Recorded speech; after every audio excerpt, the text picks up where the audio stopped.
3 months after the discovery of First Home, the Galactic Council convened for an emergency session. The chamber was packed with representatives from every major species. Security was tight. Tensions were high. Everyone knew this meeting would reshape the future of galactic politics. Daehyun stood at the podium once again, but this time he was not alone.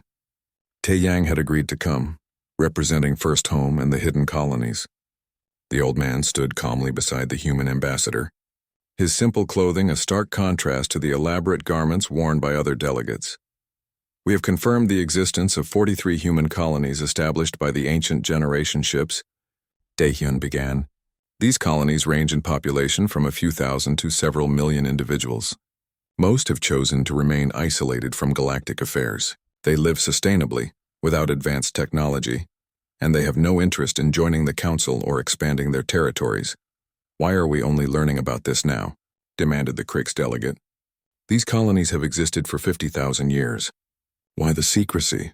Taeyang spoke, his voice clear despite his age. We were not hiding. We simply had no desire to participate in galactic politics. We watched from afar. We saw species rise and fall. We saw wars fought over resources that we do not need. We chose peace over power, simplicity over complexity. You watched us? The Vraxian representative seemed offended. You had the capability to observe the galaxy but chose not to participate? Yes, Taeyang said simply. Participation would have required us to compromise our values. We built our society on different principles of sustainability, equality, and peace. We feared that contact with the galaxy would corrupt those principles. And yet here you are, observed the Wisdom Court's representative. Why reveal yourselves now? Because modern humanity discovered us, Taeyang replied. We could have remained hidden, but that would have been dishonest. And because we believe the galaxy needs to understand what our ancestors achieved. Misun activated a holographic display. It showed a map of the galaxy with hundreds of markers, far more than the previous count. We've continued our survey. We've found evidence of 317 generation ships. Some reached their destinations. Some failed along the way. Some are still traveling through deep space, their passengers in suspended animation. The chamber erupted in shock. 317 ships. Even if only a third succeeded, that meant potentially 100 hidden human colonies scattered across the galaxy. Still traveling? Someone asked. After 50,000 years. The generation ships were built to operate for up to 10,000 years per journey, Jiwon explained, joining Misun at the display. Some were aimed at extremely distant targets.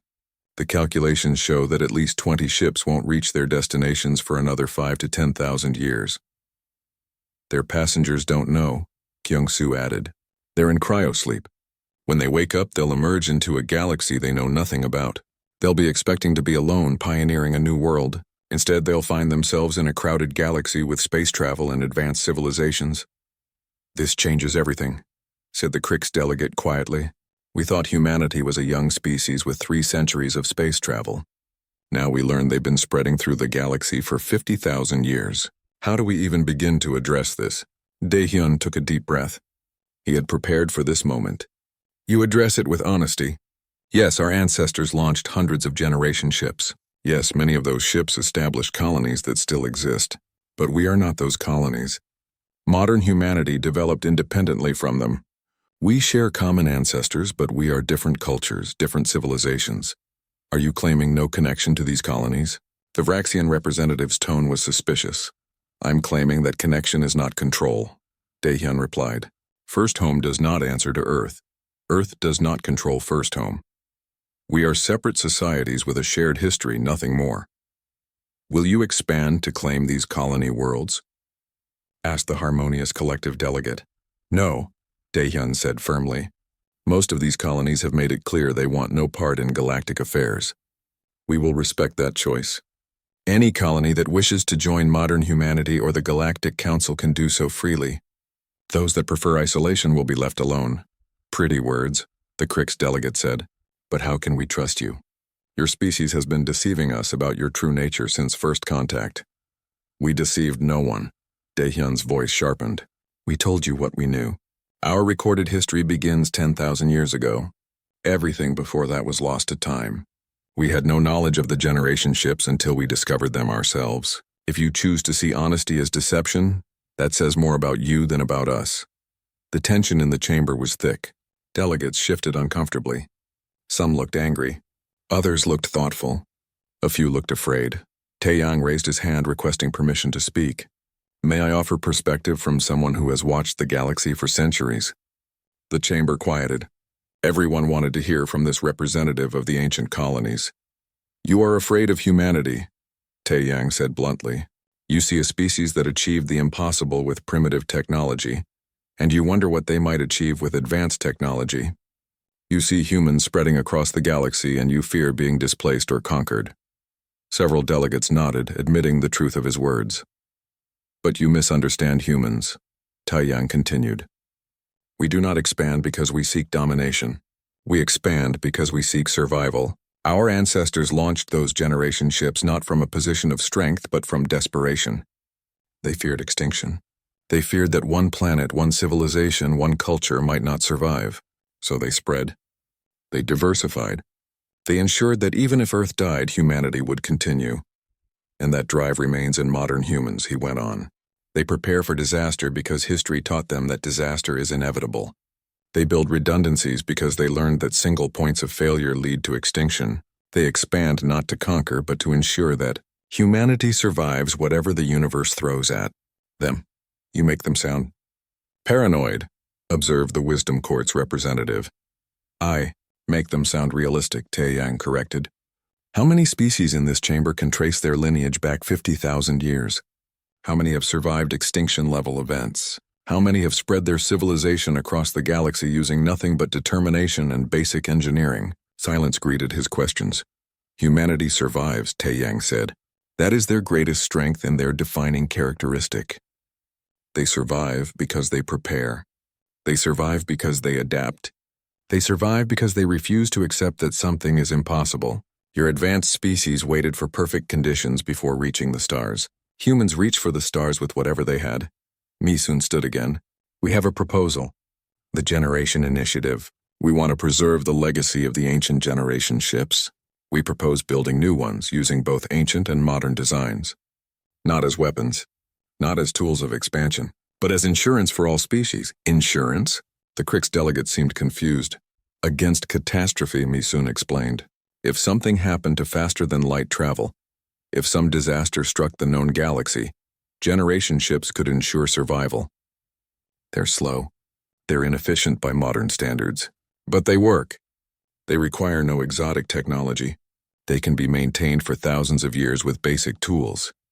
You're proposing we build backup civilization ships," the Wisdom Court's representative said thoughtfully.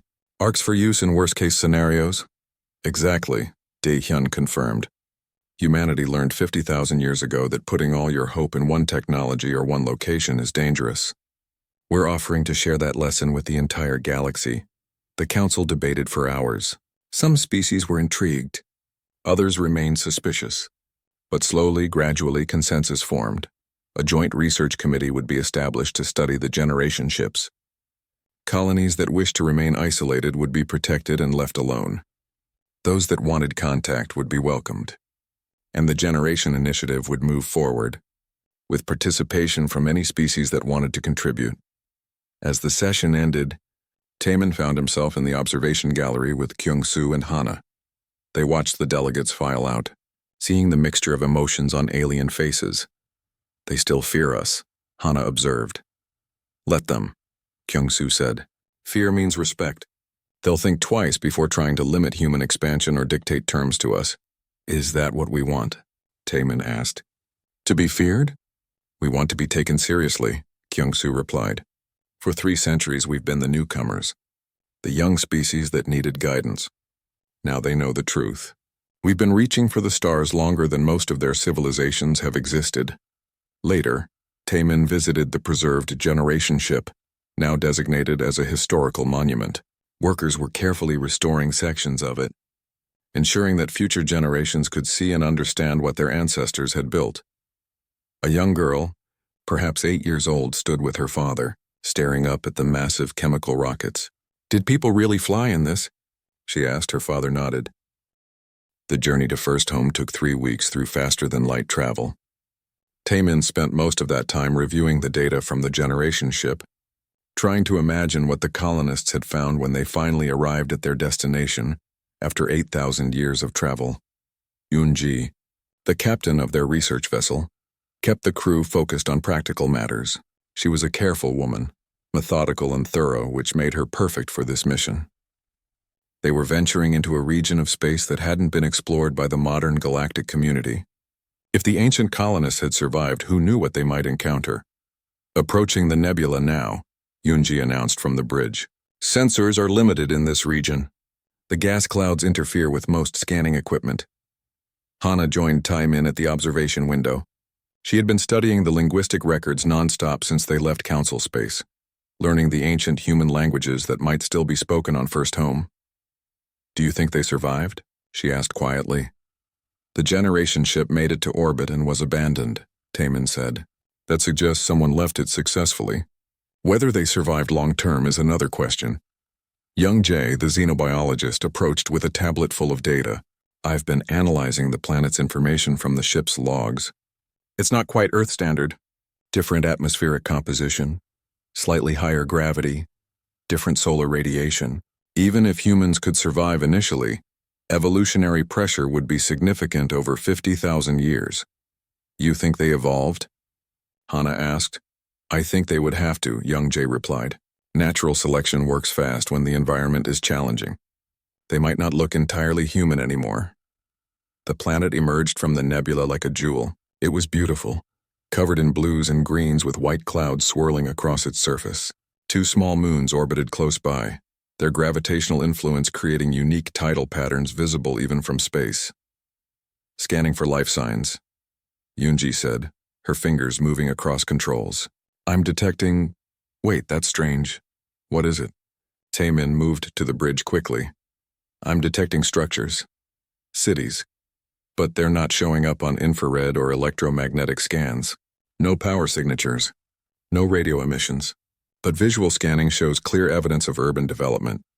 Jiwon pulled up the visual data. Sure enough, there were cities dotting the planet's surface. But they looked nothing like modern cities. No towering structures. No industrial complexes. Just organized settlements built in harmony with the landscape. They're there, Taimin breathed. They survived. And they never developed advanced technology, Yunji observed. Or they abandoned it. Either way, they're living without power grids or electronic communication. Should we make contact? Jiwon asked. Carefully, Yunji decided. We land in an uninhabited area first, observe. Then approach if it seems safe. They landed in a clearing near one of the settlements. As they prepared to exit the ship, Taimin felt his heart racing. These were humans who had been separated from Earth for 50,000 years. They had evolved differently, lived differently, thought differently. What would they have become? The first surprise came when they saw the colonists. They looked human, completely recognizably human, taller than average perhaps, with slightly different proportions adapted to the higher gravity. Their skin tones varied from deep brown to pale tan, and their eyes showed interesting color variations. But they were undeniably human. The second surprise was their reaction to visitors. They weren't frightened or hostile. They were welcoming. An older man approached the landing site, flanked by several others. He wore simple clothing made from plant fibers, and he walked with the confidence of someone who knew his place in the world. Welcome, travelers from the sky, he said in a language that made Hana gasp. It was ancient but understandable, a language that Earth had forgotten but First Home had preserved. You speak the old tongue, Hana managed to reply in the same language. We did not expect. We remember, the man said simply. We remember the journey. We remember Earth. We remember why we came. Come, you must be tired. We will talk. They were led to the settlement, a town of perhaps 5,000 people built around a central square. The buildings were made of stone and wood, constructed with techniques that would have been familiar to ancient humans. But the engineering was impressive. Every structure was perfectly designed for its purpose.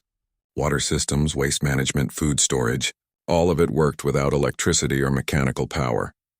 That evening, gathered in the town's meeting hall, the colonist leader, whose name was Tae Yang, told them the story of First Home. Our ancestors arrived exhausted, he explained. 8,000 years of space travel had taken its toll. The generation ship systems were failing. They had just enough power to land the colony pods on the surface before everything shut down. The first few years were desperate, continued an elderly woman named Sumin. Many died. The planet was harsher than expected. But humans are stubborn. We learned. We adapted. We survived. Why didn't you develop technology? Young Jay asked. You had the knowledge from the generation ship. You could have built machines, power systems. Tae-Yang smiled. We did at first. We tried to rebuild what we had on the ship, but we kept failing. Equipment broke and we couldn't replace it. Power systems failed. Computers died. After a few generations, our ancestors made a choice. They decided to build a different kind of civilization. A sustainable one, Suman added. One that didn't depend on things that could break or run out. We learned to work with the planet instead of trying to control it. We learned to build things that would last for generations without maintenance. And it worked, Tae-Yang continued. For 50,000 years, our civilization has thrived. No wars, no famines, no environmental collapse. We have everything we need. Taemin looked around the meeting hall. It was lit by lamps burning vegetable oil. The walls were decorated with artwork that showed the history of the colony. He saw images of the landing, the struggles, the victories, and he saw something else. Contentment. Peace. You watch the stars, Ji-Won said suddenly, remembering the ship's logs. The old records mentioned that you've been watching. Yes, Tae-Yang confirmed. We built telescopes centuries ago. Simple ones using ground glass and careful mathematics. We've watched the galaxy for a long time. We saw when other species developed faster than light travel. We saw the formation of the Galactic Council. We saw humanity rejoin the stars. Why didn't you contact anyone? Yoonji asked. You could have built radio transmitters, called for help, or at least made your presence known. Help? Sumin laughed. Help with what? We are not suffering. We chose isolation. We chose simplicity. We believe that your advanced technology has given you great power. But has it given you happiness? The question hung in the air. Taemin thought about Earth, about the galactic community, about the constant struggle for resources and power and influence. He thought about the council chamber where fear and suspicion ruled. Then he looked at these people who had built a paradise using nothing but human determination and simple tools. You succeeded, he said softly. Where we measure success in technological advancement and territorial expansion, you measured it in survival and sustainability. And you've done what no other civilization in the galaxy has managed. You've created lasting peace. Our ancestors' greatest gift, Tae-Yang said, was not the generation ship or the technology that brought us here. It was their determination. They showed us that humans don't need advanced tools to accomplish great things. We just need patience, wisdom, and the will to persevere. Young Jay had been studying the colonists carefully. You have evolved, he said. Your bone structure, your muscle density, your eye color variations. You're adapting to this world. In another 50,000 years, you might be a completely different species. Perhaps, Tae-Yang agreed. But we will still be human in the ways that matter. We will still reach for tomorrow. We will still protect our children. We will still honor the sacrifice of those who came before. As night fell, Taemin stood outside the meeting hall, looking up at the stars. Hana joined him, her eyes thoughtful. They chose this, she said. They had the knowledge to rebuild technology, but they chose simplicity instead. They chose survival, Taemin corrected. They learned that complex systems fail. Simple systems endure. Their ancestors spent 8,000 years maintaining a generation ship. They knew better than anyone the cost of depending on technology. Do you think they made the right choice? Taemin thought about that. For them? Yes, for us? I don't know. We're different now. We've gone down a different path. But maybe we can learn from them. Maybe the answer isn't choosing between technology and simplicity. Maybe it's finding balance. Ji-Won approached them, her expression troubled. I've been talking to Tae-Yang. He says there are other colonies, other generation ships that landed in this region of space. Some failed. Some survived. First Home isn't alone. How many? Timon asked. He doesn't know exactly. But he says the stars are full of human worlds that chose to hide from the galaxy, worlds where humans live simply, sustainably, peacefully. Taemin looked up at the stars with new understanding. Humanity hadn't just reached the stars 50,000 years ago. The Galactic Council chamber buzzed with nervous energy. Representatives from 100 different species filled the seats, their attention fixed on the presentation being displayed above the central platform. Daehyun stood calmly at the podium, his hands folded behind his back, watching the images of the ancient generation ship rotate slowly in the holographic display. He had expected chaos. He was not disappointed. "This is impossible," shouted a delegate from the Kree Empire. "Humans have only been a spacefaring species for 3 centuries. You cannot expect us to believe they built vessels like this 50,000 years ago." "The evidence is conclusive," Daehyun replied evenly. "We have DNA samples, carbon dating, linguistic analysis, and trajectory calculations. All of it points to the same conclusion. This ship was built by humans in Earth's prehistoric era." A Vraxian representative, similar to Vrex but older and more decorated, rose from its seat. "If this is true, then humans have been deceiving the Council since first contact. You claim to be a young species new to space. You requested assistance and technology sharing based on that claim. Was it all lies?" "No lies were told," Daehyun said firmly. "Modern humanity had no knowledge of these ancient missions. Our recorded history begins approximately 10,000 years ago. Whatever knowledge existed of these generation ships was lost to time. We are as surprised by this discovery as you are. Are we supposed to believe that?" The Krix delegate's voice dripped with suspicion. "How convenient that you suddenly discover proof of ancient human achievement, just as other species begin to question human expansion into contested territories." Sar, who had been at the excavation site, floated forward to address the Council. "I was there. I saw the evidence firsthand. The humans on our team were as shocked as any of us. This is not a fabrication. This is history we are all learning together." Mi-sun, sitting in the human delegation section, activated her own display. Dozens of markers appeared on a galactic map, scattered across multiple sectors. Each marker represented a detected structure similar to the first discovery. "We've been conducting long-range scans," she said, her voice cutting through the murmurs. "We've found 47 similar structures so far. All of them match the design and age of the first discovery. All of them originated from the Sol system. All of them are human generation ships." The chamber erupted. Delegates shouted over each other. Some demanded investigations. Others called for restrictions on human activity. A few simply sat in stunned silence. 47 ships," repeated a delegate from the Peaceful Harmonious Collective. "How many people would each ship carry?" "Based on the cryopod configurations, approximately 10,000 individuals per ship," Mi-sun answered. "That's nearly 500,000 people launched into space 50,000 years ago. And how many ships did you launch in total?" the Krix delegate demanded. Mi-sun paused. "We don't know. Records don't exist from that time period. There could be hundreds more we haven't detected yet." "This changes everything," said an elderly representative from the Wisdom Courts. "For millennia, we have operated under the assumption that humans were relative newcomers to space. A species that achieved spaceflight recently, and with guidance from more advanced civilizations. But if humans have been traveling through space for 50,000 years, then we've been underestimating them," finished the Vraxian representative.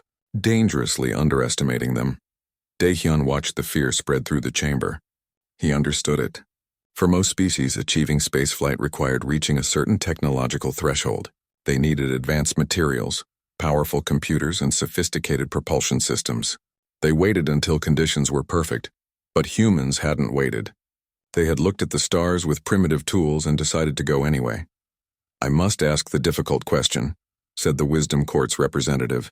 "If your ancestors achieved interstellar travel with chemical rockets and rotating habitats, what are you capable of now with modern technology?" Before Daehyun could answer, Mi-sun stood. "May I address the Council?" Daehyun nodded, stepping aside. Mi-sun was better suited for this part anyway. As a military strategist, she understood how other species thought about power and capability. "You're afraid?" Mi-sun said bluntly. "You're afraid because you realize that human determination combined with primitive technology achieved what many species thought impossible. And you're wondering what human determination combined with advanced technology might accomplish."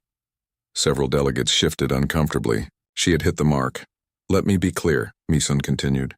"The generation ships were launched by a desperate humanity facing possible extinction. Climate changes, resource scarcity, and population pressure forced us to look for alternatives. We didn't have time to wait for better technology. We had to act with what we had." "And modern humanity?" asked the Krix delegate. Are you also desperate? Is this why you expand so aggressively into new sectors? We expand because we can, Meeson said simply. Because exploration is part of our nature. But we are not desperate. We are not facing extinction. We seek partnership with other species, not domination. Words are easy, the Vraxian representative said. Actions speak louder. You have colonies in 17 contested sectors. Your military fleet grows larger each year. Your population spreads faster than any other species. You claim peaceful intentions, but your actions suggest preparation for conflict. Daehyun stepped forward again. You see preparation for conflict. We see preparation for survival. Our history has taught us that the galaxy is unpredictable. Species rise and fall. Catastrophes occur. We prepare for the worst while hoping for the best. It's how we survived 50,000 years ago, and it's how we intend to survive 50,000 years from now. By building more generation ships. The question came from Quellis, who had been silent until now. Are you planning another mass exodus from human space? No, Daehyun said. But we are studying the old designs, trying to understand what our ancestors knew. They built vessels that could operate for thousands of years with minimal maintenance, ships that could sustain populations through multiple generations. That knowledge has value, and value for what? The Crix delegate pressed. What purpose could such knowledge serve in an age of faster-than-light travel? Meeson exchanged a glance with Daehyun. This was the part they had debated revealing. But honesty seemed the best approach now. Backup plan, Meeson said. The generation ships represent a survival strategy that doesn't depend on advanced technology. If something catastrophic happened to galactic civilization, if we lost faster-than-light capability, or if some disaster struck the known sectors, generation ships would allow humanity to continue. To spread, to survive. You plan for the end of civilization, the Wisdom Court's representative observed. Most species plan for prosperity. Humans plan for disaster. We plan for both, Daehyun corrected. We hope for prosperity. We prepare for disaster. Our ancestors survived because they prepared for the worst possible journey. Many died, many failed, but some succeeded, and that's why we're here today. The chamber fell quiet. Delegates processed this information, each considering the implications for their own species. I motion that we establish a joint research committee, Sar announced, to study these generation ships and their significance, to understand this chapter of galactic history, and to evaluate what it means for future human-alien relations. Several delegates agreed. Others remained silent, their thoughts hidden behind alien features. As the council session ended, Daehyun gathered his things. Meeson approached him, her expression thoughtful. They're going to restrict us, she said quietly. Put limits on human expansion. Fear makes people cautious. Let them try, Daehyun replied. Our ancestors launched themselves into the void with chemical rockets and hope. Modern humanity has fusion drives and determination. If they try to cage us, they'll learn the same lesson the universe learned 50,000 years ago. What lesson is that? That humans don't ask permission to reach for the stars. We just go. Meeson smiled slightly. That's not very diplomatic. No, Daehyun agreed. But it's honest. And after today, I think honesty serves us better than diplomacy.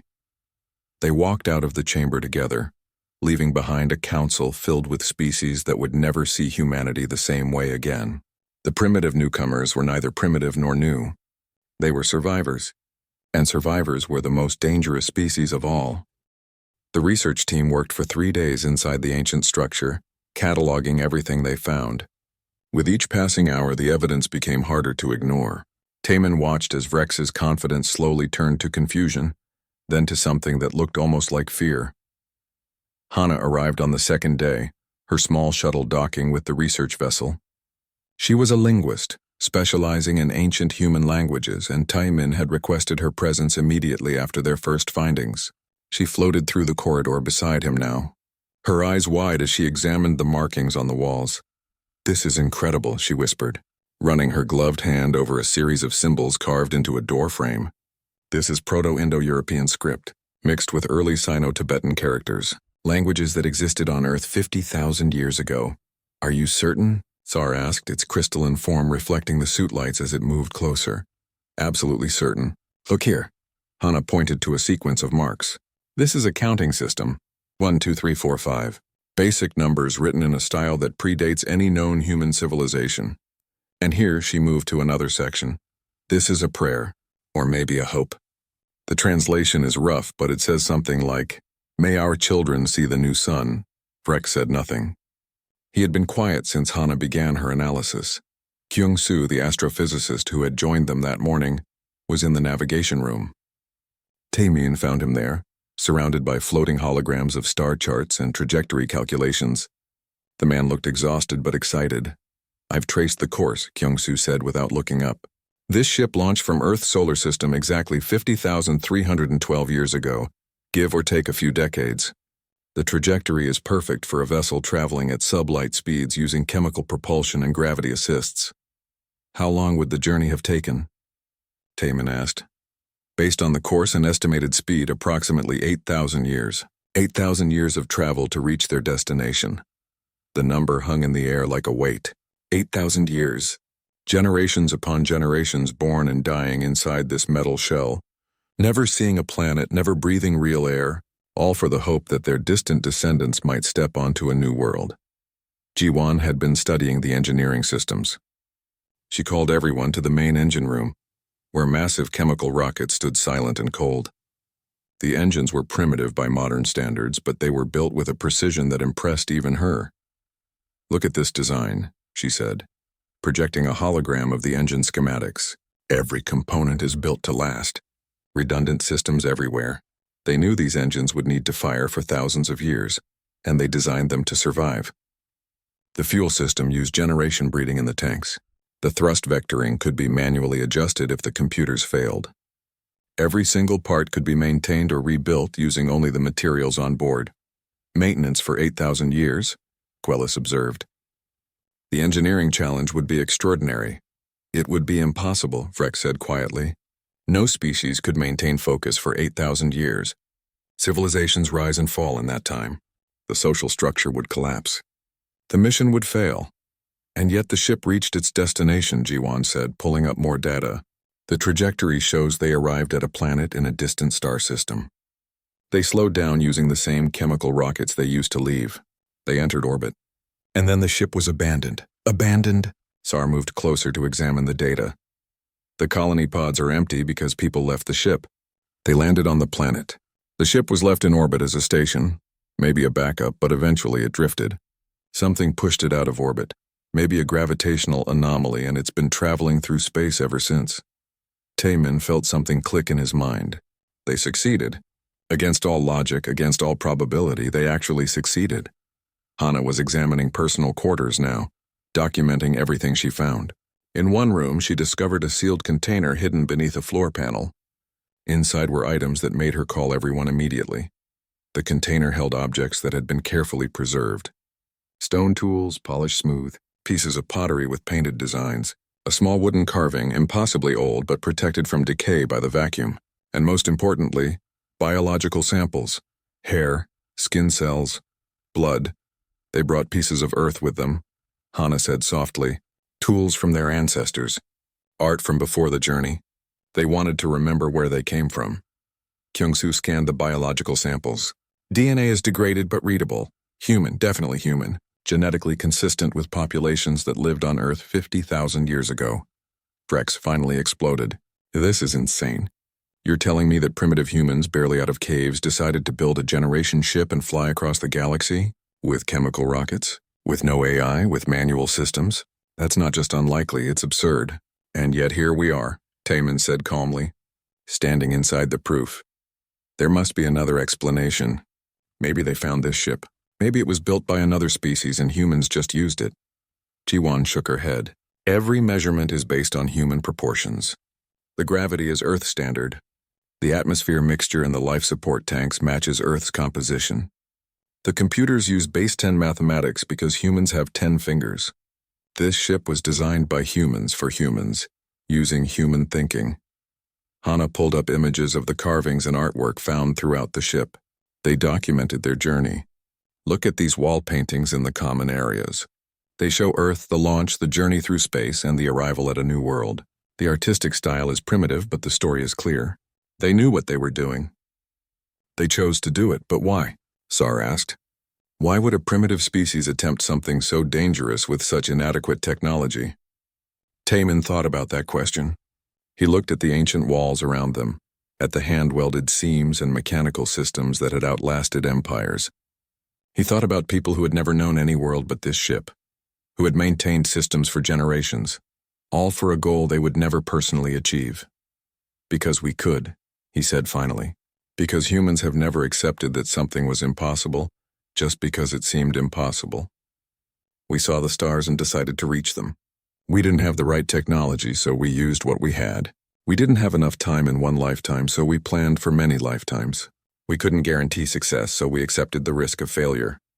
Kyung-soo nodded slowly. The calculations show there were probably dozens of these ships, maybe hundreds, all launched around the same time period from Earth, a massive undertaking. Most would have failed. Equipment breakdowns, social collapse, navigation errors, running into obstacles in space. The failure rate would have been enormous. But some succeeded, Ji-won added. This one succeeded. And if this one succeeded, others might have too. The implications settled over the team like a heavy blanket. Somewhere in the galaxy, there might be human colonies that had been established 50,000 years ago. Humans who had evolved separately from Earth. Humans who had achieved what the galaxy thought impossible. Frex looked at the ancient ship around them with new eyes. Your species is either incredibly brave or incredibly stupid. Maybe both, Taman said with a slight smile. Hana was still studying the wall paintings. She stopped at one particular image. It showed people standing on a planet's surface looking up at stars. Below it, written in careful script, was a message. What does it say? Sar asked. Hana's voice was soft as she translated. We were told it couldn't be done. We were told we would fail. We were told to wait for better technology, better times, better knowledge. But we went anyway. For those who come after, remember this. The stars belong to those who reach for them. Silence filled the corridor. Even Vrex had nothing to say. They had found more than an ancient ship. They had found proof of humanity's greatest achievement, accomplished with the most basic tools imaginable, and the galaxy was about to learn what humans were really capable of. The research vessel drifted silently through the void, its lights reflecting off the massive structure that floated before them. Taman pressed his hands against the observation window, his breath fogging the glass as he stared at the ancient object. It was huge, easily the size of a small moon, but it looked nothing like the sleek vessels that crossed the galaxy today. The structure was built from basic metals, welded together in crude patterns that seemed almost primitive. Large cylindrical sections rotated slowly, connected by thick tubes and cables that had survived millennia in the cold of space. Chemical fuel tanks, now empty and scarred by micrometeorite impacts, clung to the exterior like barnacles on an old ship. It was ugly. It was outdated. It was magnificent. This is what you called us here for? Vrex's voice carried obvious disappointment. The tall reptilian scientist flicked his tongue in disgust. This is garbage. Ancient garbage. Not worth our time, Taman said nothing. He simply watched the structure turn, counting the rotations, calculating the artificial gravity it would have generated. Beside him, Ji-won was doing the same. Her fingers moved quickly over her tablet, running numbers that only she could see. Quellis floated near the ceiling, its energy form pulsing with mild interest. The structure is approximately 50,000 years old, based on radiation decay patterns. Quite ancient indeed, see? 50,000 years old and built with metal and bolts. Vrex waved a clawed hand dismissively. Whatever species built this died out because they were too stupid to develop proper technology. Probably killed themselves trying to make this monstrosity work. Ji-won's jaw tightened, but she kept her eyes on her tablet. Taman knew that look. She was biting her tongue, holding back words that wanted to escape. He gave her a small nod. Not yet. They needed to be sure first. The expedition leader, a crystalline being named Sar, hummed thoughtfully. Regardless of its primitive nature, we should investigate. Ancient structures always hold some historical value. Prepare the boarding team. An hour later, Taman found himself floating through the dark corridors of the ancient structure. His suit lights cut through the darkness, revealing walls covered in a thin layer of cosmic dust. The air had long since leaked away, leaving only vacuum and silence. The corridor was wide enough for 3 people to walk side by side. The walls showed signs of construction that made Taman's heart beat faster. Rivets, welded seams, metal plates bolted together with actual bolts. This wasn't constructed with matter printers or molecular assemblers. This was built by hand, piece by piece, section by section. Look at this. Rex's voice crackled over the radio. They used rotating sections for gravity. Rotating sections? Like savages. Why not use gravity generators like civilized beings? Perhaps they didn't have gravity generators, Quellis suggested. Its form glowing brighter as it examined a wall panel. Exactly my point. Primitives. Taemin moved deeper into the structure, Ji-won close behind him. They passed through what looked like living quarters. Small rooms lined both sides of the corridor, each one barely large enough for a bed and a few personal items. The doors were mechanical, operated by manual handles. No sensors, no automatic systems, just simple machines that would work for thousands of years without maintenance. In one room, Taemin found something that made him stop. Scratched into the metal wall were marks, tallies. Someone had been counting something, days maybe or years. Below the tallies were words worn smooth by time but still readable. He recognized the script immediately, but he said nothing. Not yet. Ji-won's hand touched his shoulder. She had seen it too. Her eyes met his through their helmet visors, and he saw the same excitement he felt reflected there. They continued through the structure, finding more evidence with each room. A common area with tables bolted to the floor. A medical bay with equipment that would have been advanced 50,000 years ago, but seemed laughable now. A greenhouse section, long dead, but still showing the framework for growing plants under artificial lights. The control room was at the structure's center, protected by the rotating sections. Ancient computer systems lined the walls, their screens dark and dead. But the keyboards remained, and the language on the keys was unmistakable. Taemin's hands trembled as he pulled out his scanner and began recording everything. Every symbol, every measurement, every piece of evidence. Found something interesting, Sar announced over the radio. Some kind of storage bay. Come see this. The team gathered in a massive chamber filled with cylindrical pods, cryogenic storage units, Taemin realized. Thousands of them, arranged in neat rows that stretched into the darkness. All of them were empty now, their occupants long since gone. They were carrying colonists, Quellis observed. This was a generation ship, a vessel designed to travel between stars over centuries, perhaps millennia. With primitive technology like this? Impossible. Rex examined one of the cryopods with obvious disdain. The failure rate would be enormous. The power requirements alone would be unsustainable. This is a monument to stupidity. Taemin walked between the rows of pods, his mind racing. 50,000 years ago, Earth's solar system. Humans still lived in caves and hunted with stone tools. That's what the history book said. That's what everyone believed. But here was evidence that said otherwise. Ji-won found the navigation room. Star charts covered the walls, marked with handwritten notes and calculations. The mathematics was basic but functional. The course was plotted using methods that any ancient astronomer would recognize. No quantum computers, no AI assistants, just humans and their calculations plotting a course across the galaxy. The trajectory originates from this sector, Ji-won said carefully, highlighting a region of space on her scanner. Near Sol system, Rex snorted. Sol?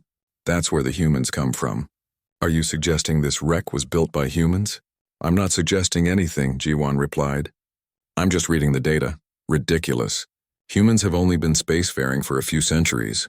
This structure is 50,000 years old. The math doesn't work, Taemin finally spoke. Unless we were spacefaring before. Unless this isn't the first time we reached the stars.